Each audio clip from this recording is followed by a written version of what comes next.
In this video, I will show you how to score 3 penalties in a row in goals. First, open the practice scenario menu, select set pieces and start penalty challenge. Next, prepare your mouse for the shot. To score consistently, you must combine accurate aiming with a perfectly timed click. You need to use your mouse to aim at your shot toward the corner of the goal away from goalkeeper's reach. Tap and hold your aim, then carefully watch the pulsating timing circle on the screen. This is the key to maximum accuracy. If you want the cleanest shot with least dispersion, wait until the pulsating circle shrinks to its smallest possible size before clicking. Press the left mouse button exactly when the circle is at its smallest degree. Time your shot and securely hit the back of the net. Once you successfully score, immediately reset your focus for the next attempt.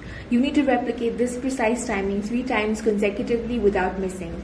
If you make a mistake or click too early, the circle will be too wide, causing your shot to go wide or allowing the keeper to save it, which resets your streak.